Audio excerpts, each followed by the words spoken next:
அது படிக்குது. ஆளும் வளரல, அறிவும் வளரல. ஐடியா மோ, நீ ஒன்னும் கவலைப்படாத. நான் பண்ற ஐடியால ஆளு அறிவும் சேர்ந்து வளரா பாரு. வா மோத்தி. சாப்பிடு.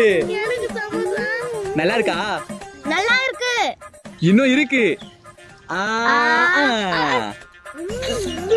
எனக்கு பன்னு சாப்பிடு. டேய், ஏன்டா குழந்தைய பாக்க வச்சு சாப்பிட்டுக்கிறீங்க? மா, எல்லாம் வளரத்துக்காக தான். ஐயா எல்லாம் விட்டு சாப்பிடுறாங்கயா. அவளை பாக்க வச்சு சாப்பிட்டா நல்லதா? ஆமா, பழமொழி சும்மாவா சொன்னாங்க? அப்படி என்னடா பழமொழிய? அத சொல்றேன் கேளு. ஊரா விட்டு புள்ளிய ஊட்டி வளர்த்தா தான் விட்டு புள்ள தானா வளரும். கேள்விப்பட்டிருக்கியா? அதான் செஞ்சு நிக்கிறேன். நீ ஒன்னு அதிர்ச்சாவாத. இனிமே மோத்தி எப்படி வளர போறா மட்டும் பாரு. ஏய் பாரு.